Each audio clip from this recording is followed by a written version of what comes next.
ये Satbir Singh YouTube channel पे आपका स्वागत है। दोस्तों, इनकम टैक्स रिटर्न की प्रोसेसिंग स्टेटस क्या है और किस गलती की वजह से टैक्स पेयर को रिफ़ंड नहीं मिल रहे हैं, इसके बारे में इस वीडियो में डिस्कशन करेंगे। दोस्तों, इनकम टैक्स दिन ब दिन बदल रहा है और आप उसकी कॉम्प्लायंस कर पाएँ, इसके लिए आप हमारे YouTube channel CA Satbir Singh को सब्सक्राइब कर लें ताकि आपको टैक्स के रेगुलर अपडेट मिलते रहें। दोस्तों, अभी तक यानी कि 10 अक्टूबर तक का डेटा इनकम टैक्स के पोर्टल ने शेयर किया है। 13 करोड़ 51 लाख से ज़्यादा टैक्स पे रजिस्टर्ड है इनकम टैक्स के पोर्टल पे। और दोस्तों, उसमें से 7 करोड़ 73 लाख से ज़्यादा रिटर्नें फाइल हो चुकी हैं असेसमेंट ईयर 25-26 के लिए, जिसमें से कि 7 करोड़ 33 लाख से ज़्यादा रिटर्नें वेरीफाई हुई हैं। और दोस्तों, 6 करोड़ 26 लाख से ज़्यादा रिटर्नें प्रोसेस हो गई हैं। दोस्तों, हमने आपसे एक दिन पहले का डेटा शेयर किया था 9 अक्टूबर का, जब 6 करोड़ 23 लाख रिटर्नें प्रोसेस हुई थी। तो दोस्तों, इस प्रकार आप देखेंगे कि ऑन एन एवरेज 3,75,000 रिटर्नें सरकार ने एक दिन में प्रोसेस की हैं। दोस्तों, अब क्योंकि ऑडिट की रिटर्नें भी फाइल होनी स्टार्ट हो गई है, आप यहाँ पे देख सकते हैं कि डेली ऑलमोस्ट 2 लाख के आसपास रिटर्नें फाइल हो रही हैं। तो इसीलिए जो रिटर्न प्रोसेसिंग है वो डिले हो सकती है, क्योंकि अब जो नई रिटर्नें हैं वो भी सरकार को प्रोसेस करनी होंगी और जो पुरानी रिटर्नें हैं नॉन ऑडिट केसेस की वो भी सरकार को प्रोसेस करनी होंगी। तो इसी के लिए सरकार डिले कर रही है रिटर्न को प्रोसेस करने में। आप यहाँ पे देख सकते हैं कि जो ITR डेली प्रोसेस हो रही है, ऑलमोस्ट 4 लाख रिटर्नें ही प्रोसेस हो रही हैं।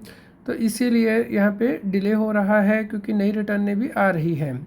दोस्तों, जो पेंडिंग रिटर्नें हैं वो अभी भी 1 करोड़ 6 लाख के आसपास जो पेंडिंग रिटर्नें हैं। तो पुरानी रिटर्नें भी पेंडिंग है, उसके साथ ही नई रिटर्नें भी पेंडिंग हो रही हैं। तो इसीलिए जो पेंडिंग का आप ग्राफ देख रहे हैं वो ऑलमोस्ट सेम आ रहा है पिछले कई दिनों से।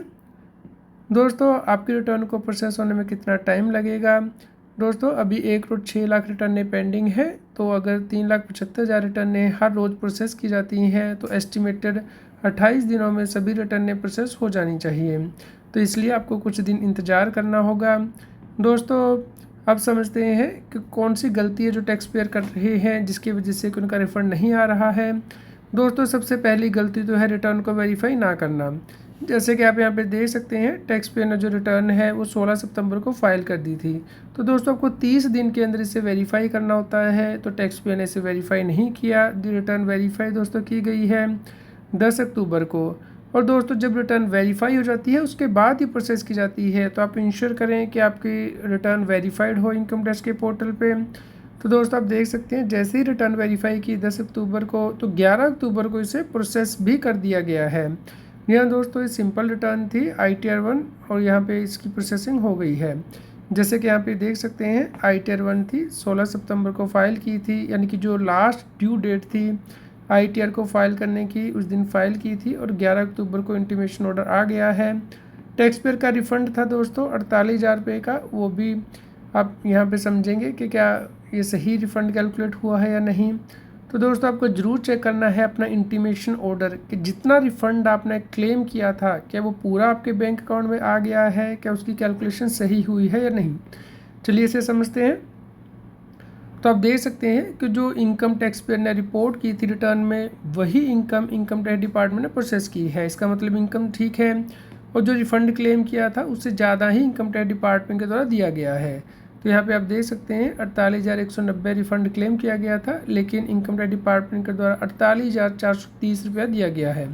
क्योंकि दोस्तों, इसमें इंटरेस्ट भी दिया जाता है। अगर आपका जो रिफ़ंड है 10% ऑफ टैक्स लायबिलिटी से ज़्यादा हो जाता है तो यहाँ पे टैक्स पेयर की कोई टैक्स लायबिलिटी नहीं थी, और यहाँ पे आप देख सकते हैं तो उसका जो रिफ़ंड था उसके ऊपर इंटरेस्ट भी बनता था। तो दोस्तों, इसके लिए आपको इंटीमेशन ऑर्डर को डिटेल में चेक करना है। तो आप देखिए यहाँ पे सरकार के द्वारा इंटरेस्ट 241 रुपये दिया गया है। लेकिन दोस्तों, अगर डिले टैक्स पेयर की वजह से होता है तो उस केस में इंटरेस्ट उस पीरियड के लिए नहीं दिया जाता है। यानी कि जैसे अब व्यक्ति बिलेटर रिटर्न फाइल करेंगे तो वो अपनी गलती की वजह से कर रहे हैं रिटर्न को लेट, तो इसलिए उन्हें इंटरेस्ट उस पीरियड के लिए नहीं दिया जाएगा जब वो डिले कर रही हैं। लेकिन दोस्तों, यहाँ पे टैक्स पेयर ने कोई डिले नहीं किया था। रिटर्न जो लास्ट ड्यू डेट थी 16 सितंबर उस तक फाइल कर दी थी। तो दोस्तों, इंटरेस्ट की कैलकुलेशन यहाँ पे समझ लेते हैं। अब देखेंगे दोस्तों, इंटरेस्ट सही कैलकुलेट नहीं किया गया है इनकम टैक्स डिपार्टमेंट के द्वारा, क्योंकि जो रिफ़ंड है उसके ऊपर 0.5 सेंट पर मंथ से इंटरेस्ट दिया जाएगा 1 अप्रैल से लेके जब रिटर्न प्रोसेस हो जाती है, यानी कि 11 अक्टूबर तक। तो दोस्तों 7 महीने का यहाँ पे इंटरेस्ट दिया जाना चाहिए था 1687 रुपये, जबकि एक ही महीने का इंटरेस्ट दिया गया है इनकम टैक्स डिपार्टमेंट के द्वारा। तो यहाँ पे 1446 रुपये कम दिए गए हैं। जी हाँ दोस्तों, ये इंटीमेशन हमारे अकॉर्डिंग तो सही नहीं है, तो इसके लिए टैक्स पेयर को जो करेक्टिव एक्शन है वो लेना होगा। दोस्तों जो रिफ़ंड है वो भी टैक्स पेयर के बैंक में नहीं आया है, इसके लिए ईमेल भी आ गई है डिपार्टमेंट से कि आपका रिफ़ंड फेल हो गया है। दोस्तों जो रीज़न बताया जा रहा है वो यही है कि टैक्स पेयर ने अपना बैंक अकाउंट वैलिडेट नहीं किया है। दोस्तों टैक्स पेयर ने एक्चुअली अपना बैंक अकाउंट तो वैलिडेट कर दिया था, लेकिन उसमें उसने गलती की है। दोस्तों यहाँ पे आप देख सकते हैं कि इनकम टैक्स के पोर्टल पे आपको बताया जाता है कि आपका रिफ़ंड जो है वो डिटरमिन तो कर लिया गया है, लेकिन पे नहीं किया गया क्योंकि वैलिडेटेड बैंक अकाउंट उपलब्ध नहीं है।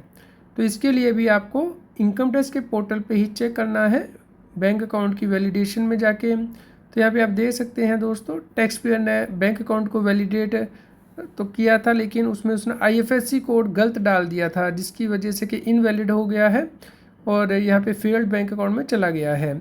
तो दोस्तों आपको इंश्योर करना है कि जब आप बैंक को ऐड कर दें तो उसको ज़रूर चेक करें कि क्या यहाँ पे ग्रीन टिक आ गया एडेड बैंक अकाउंट में, आपका बैंक अकाउंट एडेड है और वैलिडेटेड है, एलिजिबल है रिफ़ंड के लिए।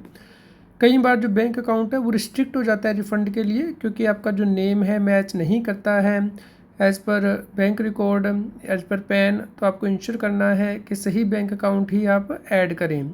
इसके अलावा दोस्तों कई टैक्स पेयर ये गलती करते हैं कि उनका पुराना बैंक अकाउंट वैलिडेटेड होता है, उसके बाद वो ब्रांच चेंज कर लेते हैं अपनी बैंक की। तो दोस्तों जैसे आप ब्रांच चेंज करेंगे तो उसका जो IFSC कोड है ब्रांच का वो भी चेंज हो जाता है। तो आपको दोबारा से वैलिडेट करना होता है बैंक अकाउंट अपना, तभी उसमें रिफ़ंड आता है। अगर आपके एक से ज़्यादा बैंक अकाउंट है तो आप सभी बैंक अकाउंट यहाँ वैलिडेट कर दीजिए, क्योंकि किसी भी वैलिडेटेड बैंक अकाउंट में आपका रिफ़ंड आ जाएगा। ऐसा नहीं है कि जो अपने रिटर्न में बैंक अकाउंट भरा है उसी में रिफ़ंड आएगा। तो यहाँ पे इंश्योर करें कि एक से ज़्यादा बैंक अकाउंट आप वैलिडेट कर दें, ताकि इस प्रकार की जो रिफ़ंड की डिले है वो ना हो। दोस्तों अगर आपका कोई भी और क्वेश्चन हो तो आप हमें कमेंट करके ज़रूर बताएं। दोस्तों रेगुलर अपडेट के लिए आप हमारे व्हाट्सएप चैनल को भी सब्सक्राइब कर लें, QR कोड स्क्रीन पे भी दिया गया है और दोस्तों कमेंट में पिन किया गया है, जिसमें कि हम टैक्स के रेगुलर अपडेट आपसे शेयर करते हैं। दोस्तों आप इस वीडियो को सभी लोगों के साथ शेयर करें ताकि उन तक ये जानकारी पहुंच पाए, और अगर उनका रिफ़ंड इस वजह से अटका हुआ है कि उन्होंने बैंक अकाउंट गलत दे दिया है या वैलिडेट नहीं किया है, या फिर IFSC कोड गलत दे दिया है, या फिर उनका नेम मिसमैच है, तो उस केस में वो करेक्टिव एक्शन ले पाएँ और अपना रिफ़ंड टाइमली ले पाएँ। Thank you friends.